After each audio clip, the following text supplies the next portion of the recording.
Nigeria is one of the largest sources of human trafficking in Africa. The increased demand for commercial sex workers in Europe has provided a ready market for traffickers trading on the dreams of unsuspecting Nigerian girls, enticed with promises of work and high earnings in Europe.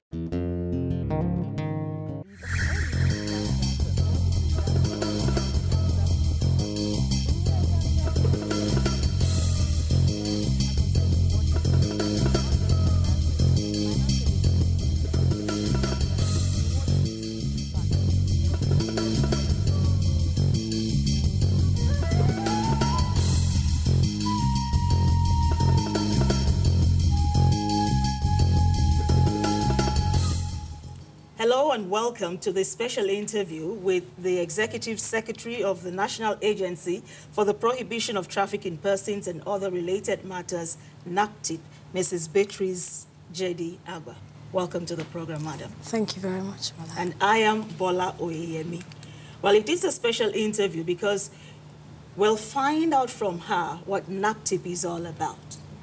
Everything you want to know about NAPTIP, what NAPTIP has been doing, the repositioning that has been taking place in NAPTIP, the campaigns, the projects that have been going on. We'll find out all about that today from the Executive Secretary. Once again, madam, welcome to the program. Thank you very much, Bola.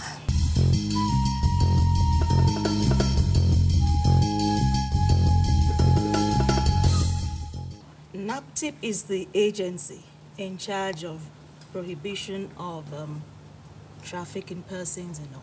But before we go into what NAPTIP is all about, do you think it is possible to really stop this traffic in persons? I think that with sufficient advocacy and awareness, we can bring it down to the barest minimum, which is what really is our target. It's almost impossible to completely eradicate crime, but we can ensure that it's kept within acceptable levels. And that's not to say that crime in any form is acceptable. Okay, well, that's good enough for now. So at least we know that we may not be able to eradicate it, but at least we can bring it to the barest minimum. So now let's go start from the very beginning. When was NAPTIP established? NAPTIP was established in 2003 in August. And it was established in response to the after Nigeria was became signatory to the Trafficking in Persons Protocol. There was a need to have an institutional mechanism to deal with the issue of trafficking in persons. We had other law enforcement institutions already existing, of course, like the police and the immigration service. Yeah. But because of the need to look out for the welfare of victims of trafficking, there was a need to set up a specialized agency that would both take care of issues of law enforcement as well as welfare of victims of trafficking. And that's why the government thought that they should set up a specialized body to deal with that. What NAPTIP does essentially, in addition to law enforcement, is advocacy and victim protection and care. And it did appear that none of the existing agencies at the time could take all of these various issues of trafficking into their already existing mandates. You know, they couldn't quite fit it in. So that was when NAPTIP was established. Okay. Well, they could not quite fit it into, you know, what was already existing. So it was not really working well. Now, what are the tools that NAPTIP has at its disposal to be able to carry out these, you know, functions better than the other organizations, agencies that was existing before? Okay. Let me first of all say that human trafficking is shared mandate in terms of protection and law enforcement. The Nigerian Police Force as well as the Nigeria Immigration Service also have responsibilities towards trafficking. In fact, they are major partners in the fight against human trafficking. Nigeria Immigration Services, particularly for external trafficking, and then the Nigerian Police Force for internal trafficking. NAPTIP is made up of officials from all of these forces, including the Department of State Services, and they all work, they form the core of the agency's law enforcement team. And so we do have law enforcement officials from SSS, we have some from the police force, we have some from the immigration service working very closely with us at the headquarters and the state levels. So that's not to say that they can't cope with it, but we just needed to put all aspects of what we needed to do to adequately tackle human trafficking into one agency. For instance, we also have the Ministry of Women Affairs working with us, particularly in welfare and protective services. We have social welfare officers seconded to work with victims of trafficking and also provide training and support to the staff that we have. Human trafficking. Let us understand exactly what we're talking about. Is it just movement of human beings from one place to the other? Or also when we say human trafficking, which is what you're trying to prohibit, what exactly is that? Human trafficking involves the recruitment, transfer, and transportation of human persons by means of fraud, deceit, and other fraudulent means for the purpose of abuse and exploitation. That's what it's about, abuse and exploitation.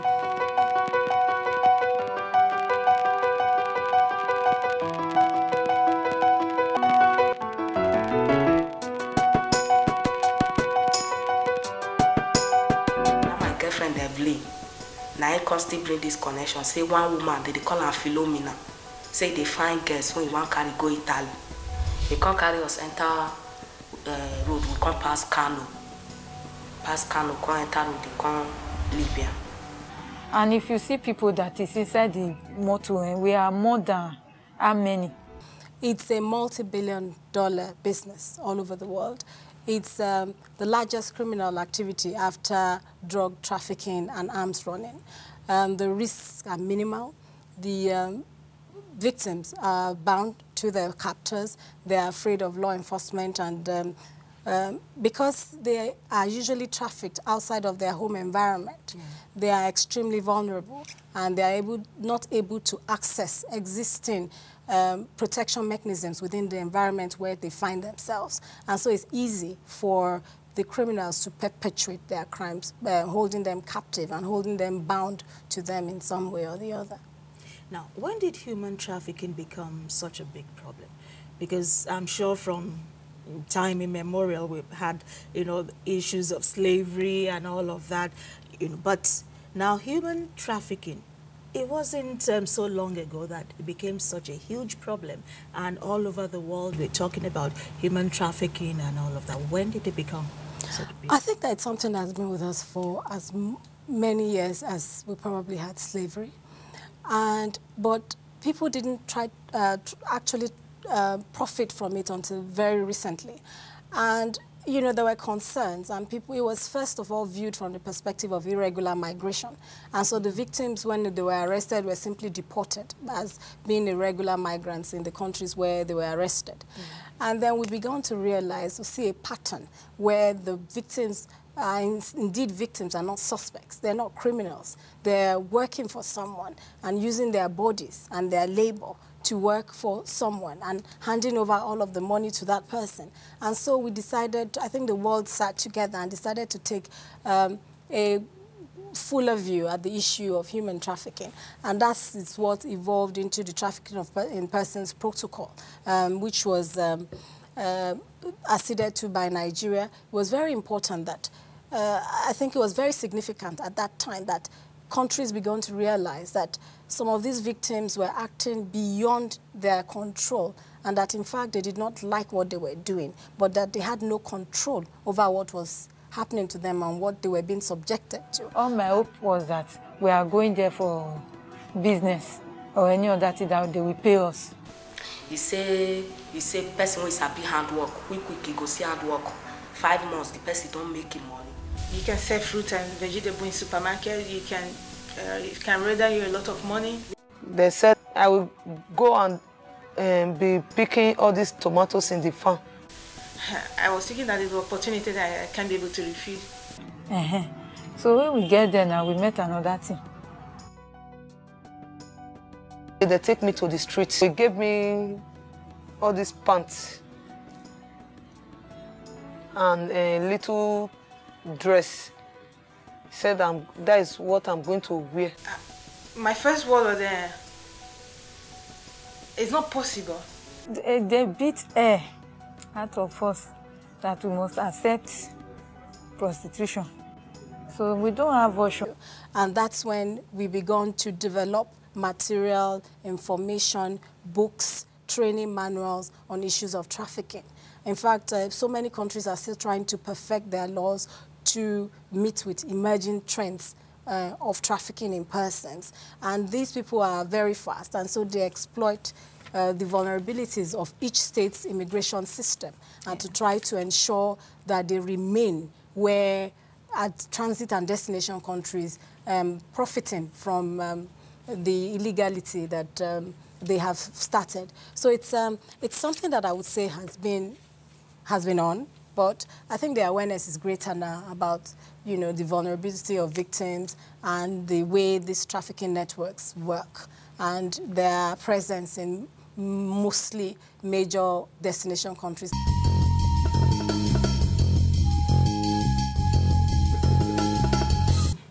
You mentioned emerging trends.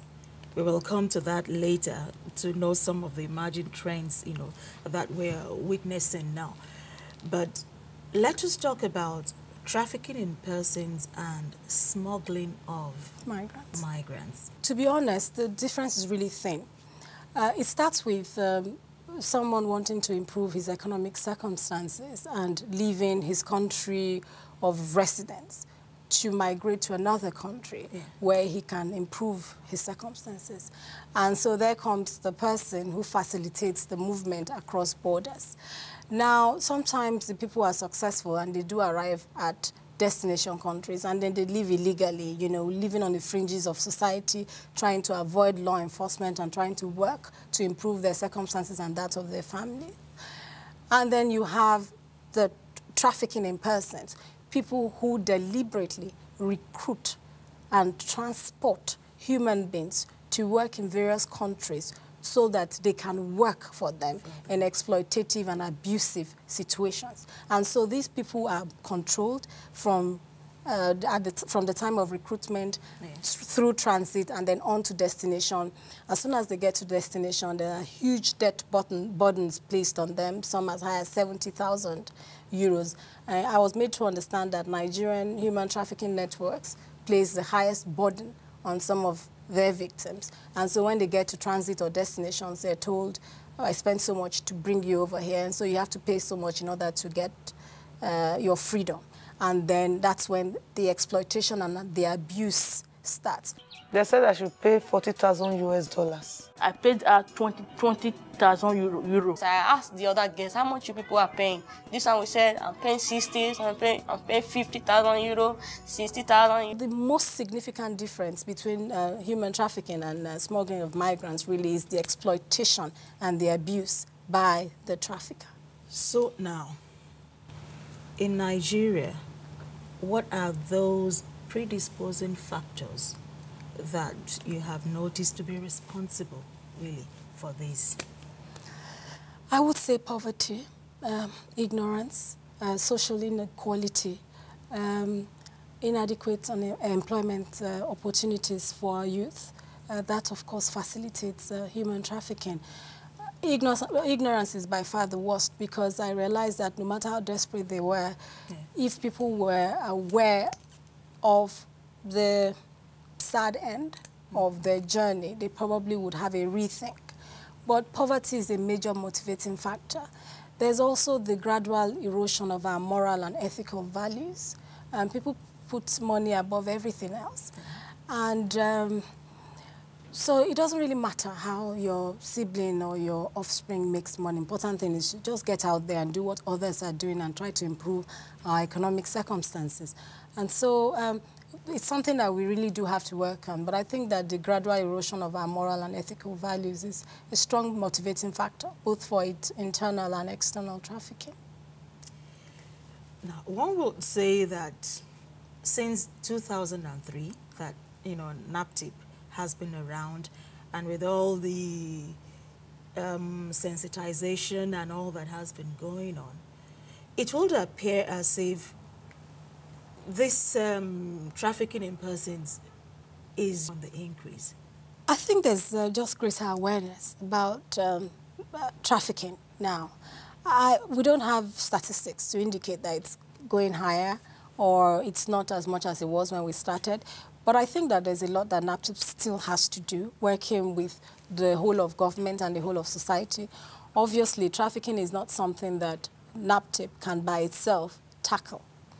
And so what we are trying to do now is to work with the entire mechanism of government, both at the federal and state level. We're trying to work with the three tiers of government to ensure that people have sufficient information on issues relating to trafficking, and they can partner with NAPTIP. Information is power.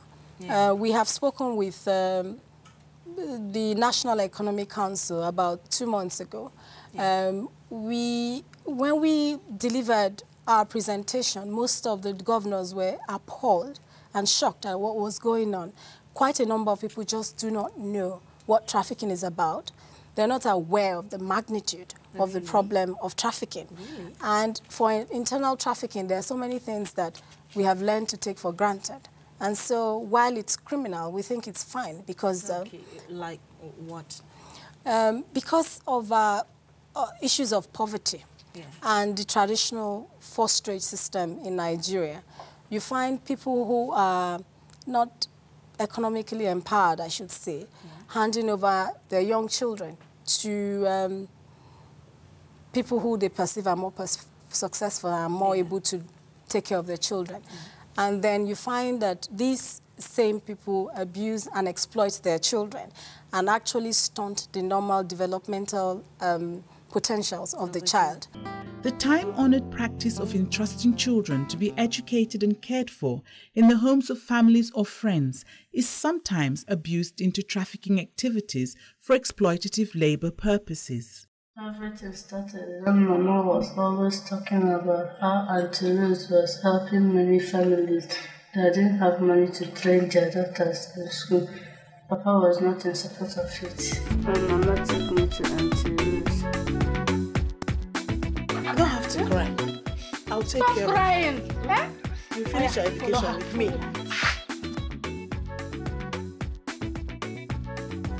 The child is not, of course, entitled to any form of protection when the child is working as a domestic servant. We've had many cases of children as young as 6, between 6 and 10, working as domestic helps, serving families of between 10 to 15, who are mostly adults. They are deprived of the benefit of education. Yeah. And even when they are allowed to go to school, they go very late and come back earlier than anyone else. They don't have a chance. Very late. Yes, very late. They don't have a chance to do homework, and they don't have a chance to rest and leisure. I believed that the rose that she would put me in school, but when we reached, I was working in her restaurant. What is the meaning of that? When they touch, you have to cooperate. That's where I get the money to take care of you. Do you understand me? If you try that nonsense again, I will deal with you in this case. Come back here.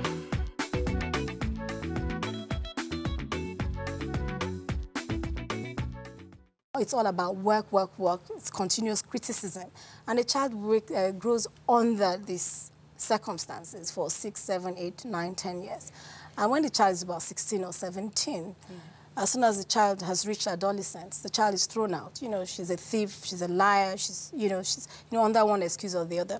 First of all, the child has been deprived of the time that she should have or he should have gone to school. In the night, she would dress us up and tell us to go and sleep with all these big men. When they finish, they give her money. I managed to run away, but now they say I am HIV positive and pregnant too. My dream of school died. Look at me, what will I do? And so the child becomes a social miscreant, becomes a misfit. And that's why sometimes you find the kind of crimes that are being committed in Nigerian society. Some of the criminals are so heartless, so unfeeling. And so you begin to think, how was this person raised? In what circumstances was this person raised? How can someone be so cruel and so heartless and committing crimes in such a brazen manner? We don't realize that sometimes they are products of the environment in which they grew up. So it's something that we should, as Nigerians, begin to look at. must we treat our house help so badly because they're so poor and because they're not economically empowered? People just give out their children. They don't bother to check how the child is doing. And in fact, some people tell the people they hand over their children to, don't bother to send them to school. Just give me 3,000 to 4,000 every month. And I can assure you that there's a lot of abdication of parental responsibility involved in this as well. And that's how we talked about erosion of moral and ethical values, greed, you know, and then... So, in a situation like this with all that, what do you say to the parents? Where do they come in? Because you have this new approach now that you're whole of society, whole of government and all. What do you say to parents when you go out and you talk to them? What do they also say to you? Because I'm sure when you see some of these children, maybe when you rescue some of them, you try to, look for their parents. When you see their parents and you talk to them, what do they say to you in return? Well, some parents are very grateful for our intervention. Some say, well, now that you've brought her back, what do you want me to do with her or with him? I can't afford to send her to school, and that's why I sent her, off in the first place to the towns. And when they see the lacerations and signs of torture on their children, of course they are appalled, and they didn't think, but, there's no system of monitoring what their child is going through. So long as at the end of every month there's the 3,000 to 4,000 in their accounts, they're good with it. And so sometimes they pretend to be appalled. Sometimes they are genuinely appalled. Now, most state governors now have a free and compulsory education scheme. The federal government is also intervening in this sector. And so I know that no matter how poor you are able to send your children to school at least the primary and then secondary school. And it's very upsetting that some of these parents do not take advantage of the social welfare opportunities available in their communities. Sometime last year, we had a sensitization in Imo State. Our records indicate that there are over 15 million young children engaged in child labor within Nigeria, and at least 40% are at risk of being trafficked for forced labor, prostitution, pornography, and armed conflict, and perhaps even sometimes ritual killings.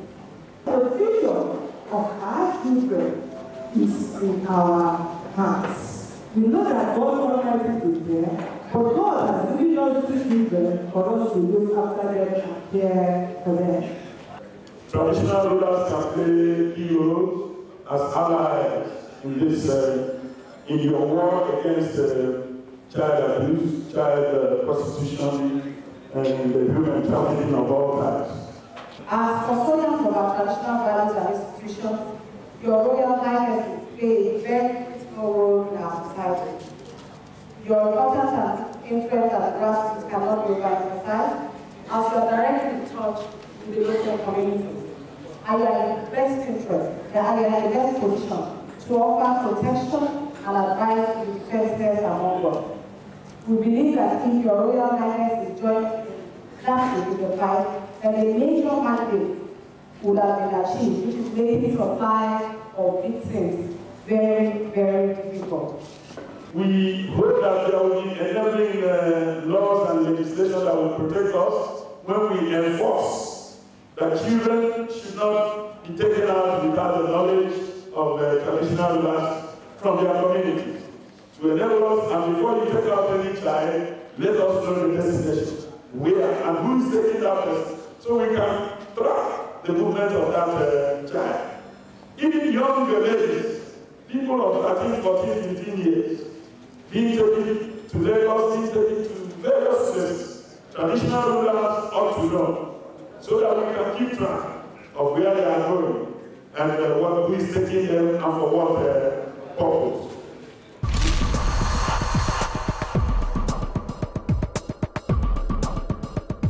Your weekend starts right here on the scroll.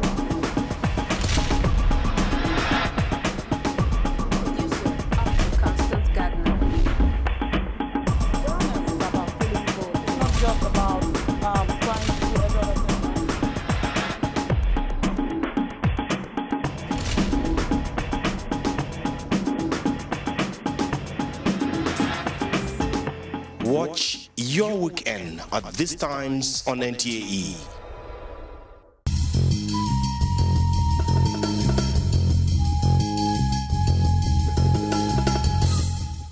Found out that the governor actually provides bursaries for sandals, for school bags, for PTA levies and fees. So no child in Imo has any excuse for being out of school. Not your school bag, not the school sandal, not lunch, because they actually provide them with lunch. A few other states do this as well. But parents are so fixated on the little money they can make, you know, giving out their children. So they're not interested So in sometimes that. they just ignore it, but it does exist. And you have the Almajiri scheme, which has been set up by the government and been funded. Some of these schools are empty. And so there's a lot of perception issues. So we need to talk to the parents. We can't throw them all into jail for abdicating their parental responsibilities. But we're encouraging states and local governments to ensure that the Child Rights Act is faithfully implemented and that children are taken off the streets when they are found hawking or when they're out of school, when school should be going on. Lagos State is one of the states that is faithfully implementing the Child Rights Act. And so you hardly find children working in quarries or in factories or loitering around in the streets when they should be in school. And we are hoping that by mobilizing all of the various state actors, we can get them to implement the Child Rights Act and minimize the trauma on some of these children.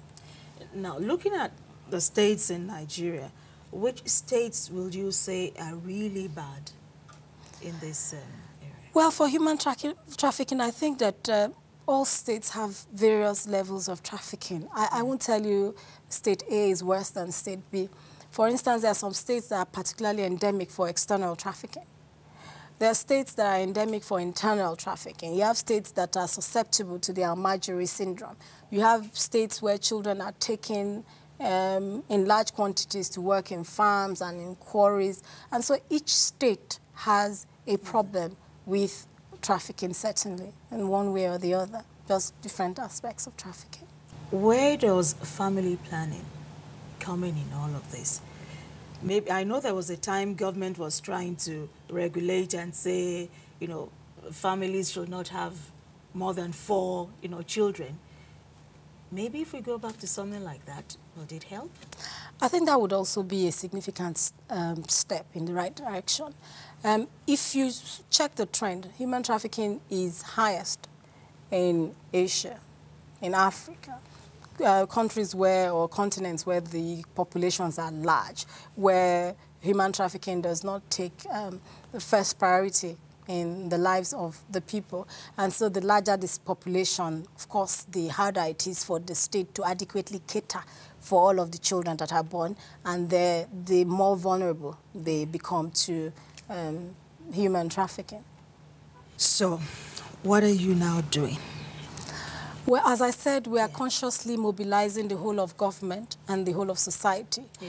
And what we are doing in the approach, the whole of government approach, is to identify how human trafficking is an obstacle to national and state developmental strategies, particularly in relation to human capital development index. As I said, large numbers of children are taken from various communities year in, year out, month after month, week after week, taken, to other places for situations of forced labor and exploitation. And so if you allow the trend to continue, and then you are going to have demographic dislocation. You find that there are no youths in a certain area after a while, and then of course, it's going to have an impact on crime.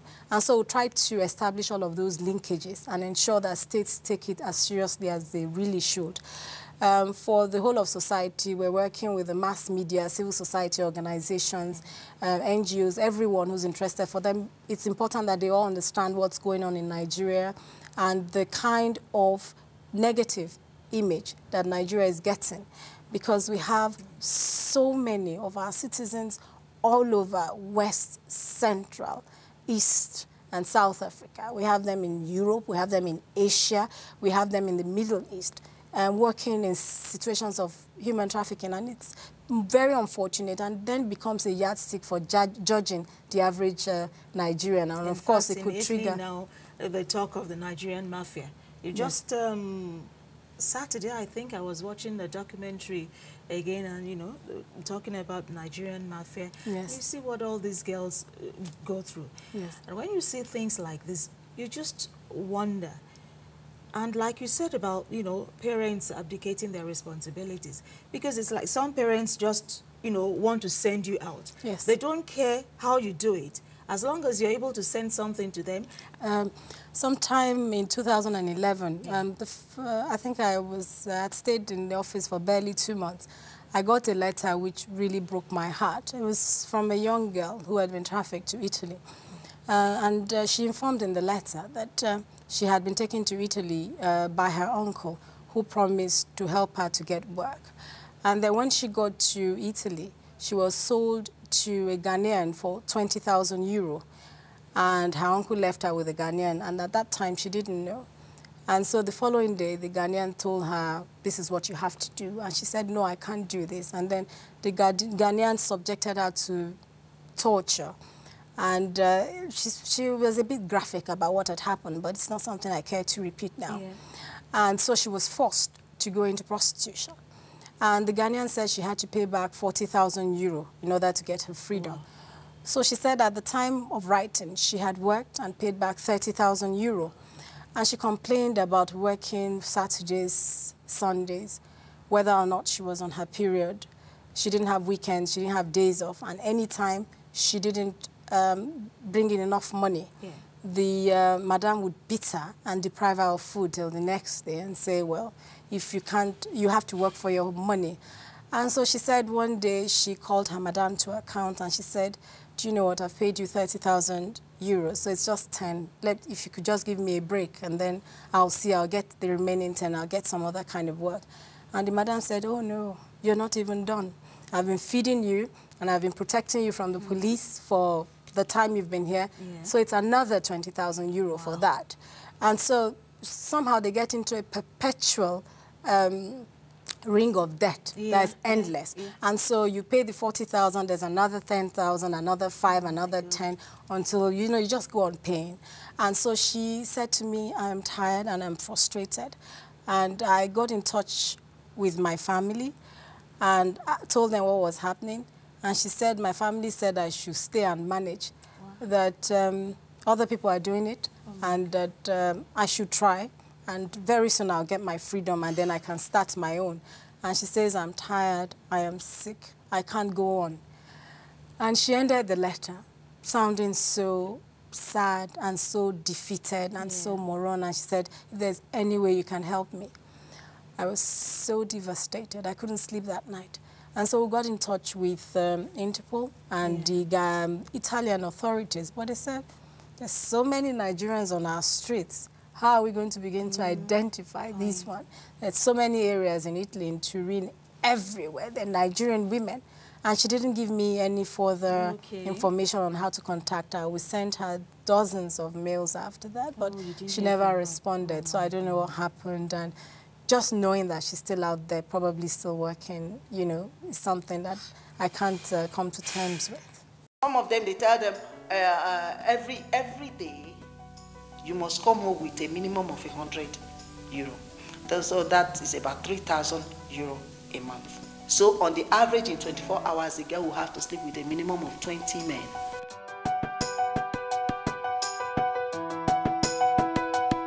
The definition of the Nigerian woman, the average Nigerian woman in Italy, Nigeria uguale prostituta.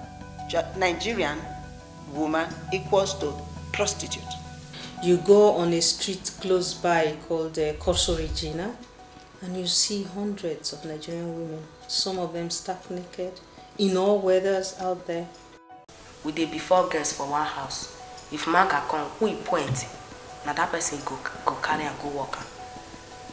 At the end of 30 days, multiply how many men have been to that girl. Let's put it an average of 15 a day. Times 30. One girl times 12. Because they don't have Mondays, they don't have Sundays. They don't have it is raining, they don't have there is sun.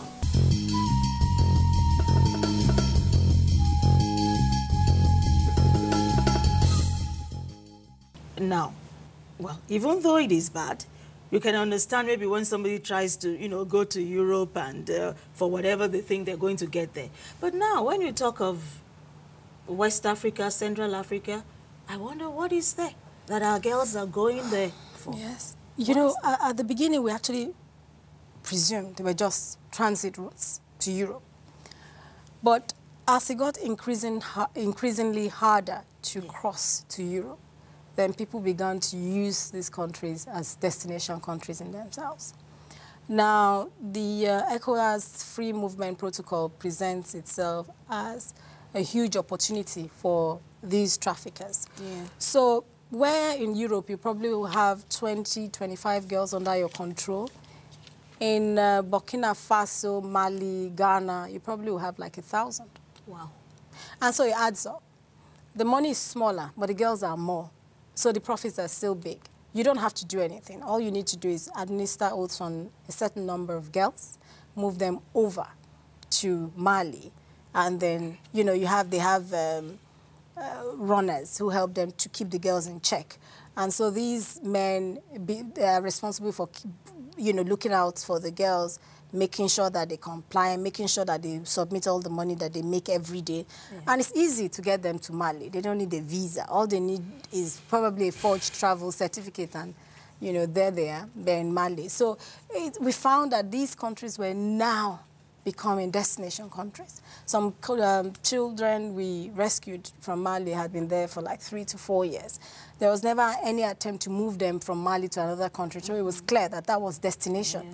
But at the time, they were told their madams had salons, they had boutiques, they had vegetable stores. Madams, they are Nigerians. Yes, of course, they're Nigerians. And so their madams have shops in Cape Verde, in South Africa, you know, and some exotic place in Africa. All over the place. Yes, they are indeed. And so they are told that they are going to work in the shop. I will pay you as much as $1,000. Now, for someone who earns 15,000, 20,000 naira working in a salon in Nigeria, that's a lot. $1,000. Yes, that's a lot of money. We've met girls who, when we bring them back, we say, okay, we'll put you through vocational training. And the girl says, oh, no, I was already working in a salon. I know how to do this. But they came and they said, how much are you earning? And I'm like, 20, 25,000. So that's crap.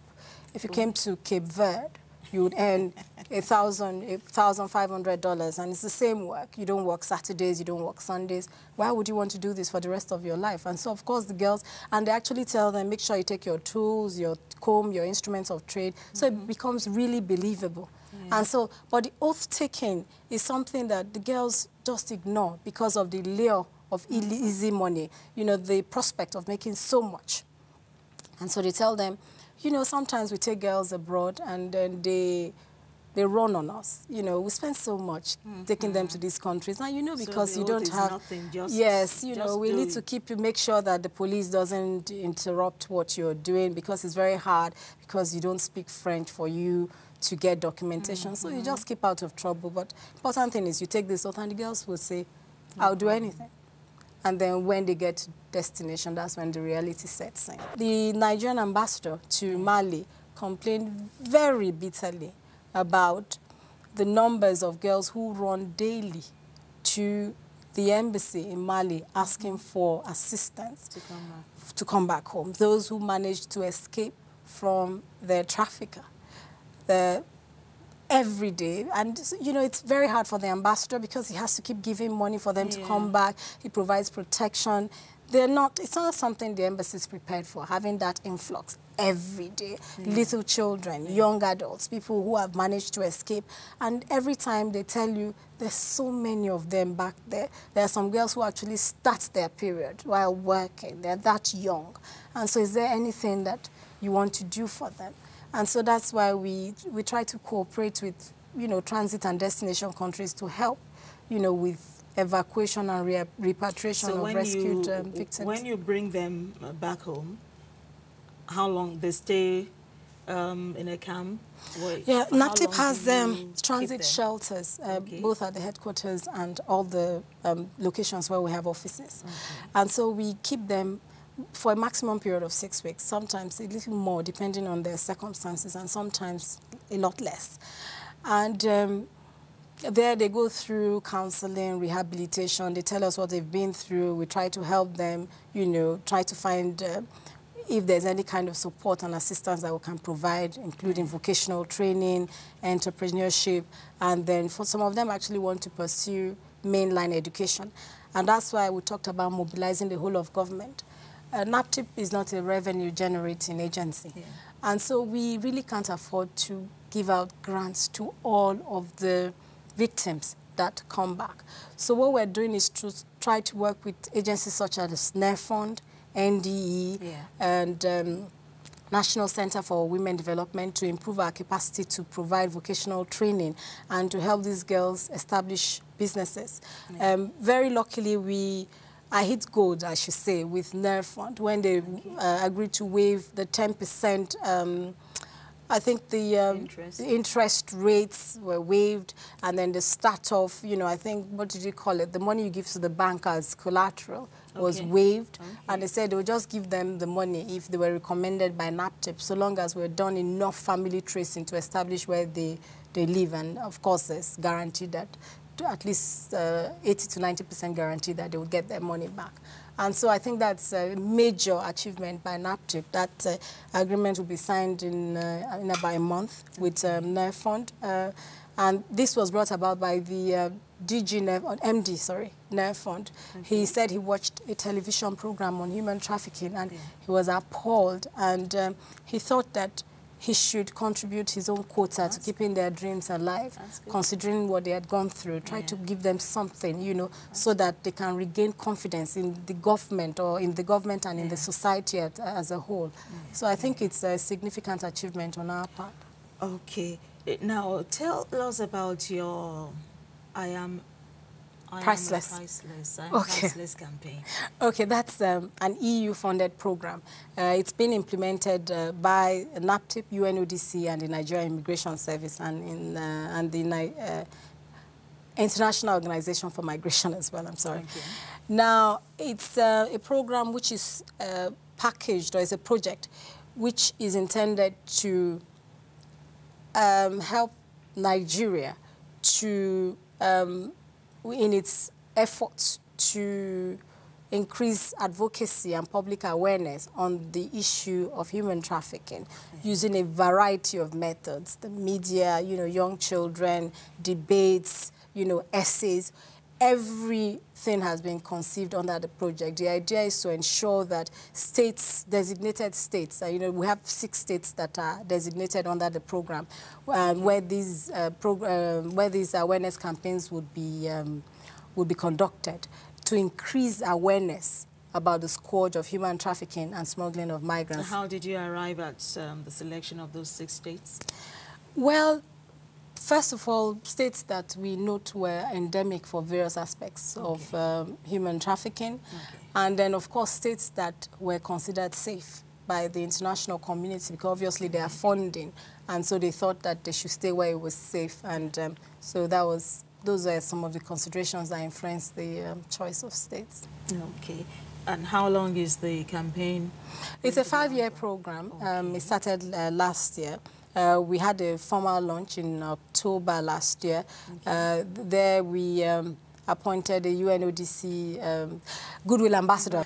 Yes, Ms. Joke Silva for human trafficking and MI for smuggling of migrants. Today I feel hopeful, I feel empowered, I feel excited that there are people that, in spite of, you know, how dark the darkness may seem, there are people that will continue to fight for hope. And I know by a friend of mine that told me that never in the history of the world have good people come together to fight together for a cause, and losses because of evil. We will overcome. I so totally agree with the title of the campaign, which is that I am priceless. I think the positive ring of that goes to tell us that we should be hopeful. It is an affirmative slogan, and it says to all of us, it can be fought and it can be. Whether or not you get money, I'll stay with you if you stay with me. If you stay now, put your kwakwa. When I'm living by the bay, Takwa, friends with Oprah and Obama. Guess who's gonna be my baby mama and my wife to be? Precisely. Because you love me when nobody like me. And you feel it when nobody like me. So when the money comes, you gon' be beside me. You're my diamond. You're priceless. A lot of girls shine, you're the brightest. If you ever try to leave me like this, I'll follow you like 3 blind mice. So here's my proposal, baby. Love me though the money is a maybe. And if your friends say that you're crazy, what can they see?